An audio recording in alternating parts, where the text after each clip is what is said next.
When you hear the question, what's the largest living thing on planet Earth? What comes to your mind? Is it the massive blue whale? Or perhaps the giant sequoia tree? What if I told you that these giants pale in comparison to another, even larger organism? But hold your horses, it's not a big titan or something.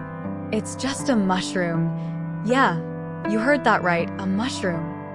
Let's dive into the world of Armillaria ostoi, also known as the honey mushroom. This little guy is part of the Phycelacriaceae family and holds the title of the world's largest living organism. And today, we're going on a mushroom hunting adventure with Earth's Avenue to uncover the secrets of this fungal giant mushroom. In the Blue Mountains of Oregon, this honey fungus has an underground network called mycelium that's spread out over about 2,384 acres. That's like 10 square kilometers or 1,665 football fields. And it weighs a mind-blowing 35,000 tons. Talk about a heavyweight champ of the natural world.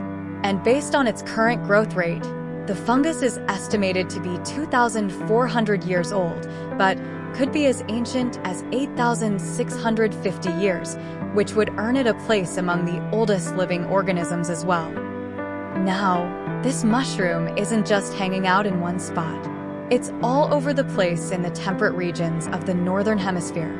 You'll find it in North America, Europe, and Asia, living the saprophytic life, which is just a fancy way of saying it loves to feast on dead and decaying wood. But here's the twist. It's also got a taste for the living, attacking trees and causing a nasty case of root rot. The life cycle of this mushroom is pretty wild.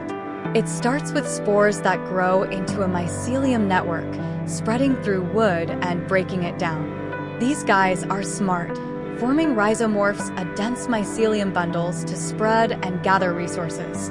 When everything's just right, they pop up mushrooms above ground, which release spores and keep the cycle going. But it's not all fun and games in the forest.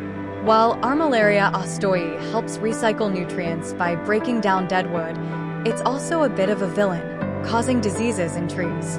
This can be bad news for forests, commercial timber, and even those pretty trees in your backyard. Scientists are studying this fungus's genetic diversity to learn more about its structure, evolution, and adaptation. And when it comes to controlling it, we've got some strategies, but it's tough. This fungus spreads like wildfire underground. It's actually considered edible if you cook it up right. It's got this kind of sweet and earthy vibe going on, plus a chewy texture that adds to its charm. But here's the deal. Those stems? Yeah, they're a bit tough, so most folks toss them out. Now, like with any wild mushroom, it's smart to start slow. Just nibble a tiny bit at first to make sure it agrees with your stomach. 'Cause, let's be real, nobody wants to deal with the surprise reaction. And here's a heads up, even after cooking, some folks might still find these mushrooms a bit too much for their tummies. Nausea, cramps, and stomach pains? Yeah, nobody's signing up for that. So, if your belly's a bit sensitive, maybe give these mushrooms a pass. So there you have it, the tale of the largest living thing on Earth, and it's a mushroom. Who would have thought, right? Stay tuned for more amazing stories from Earth's Avenue. Catch you on the next foraging trail.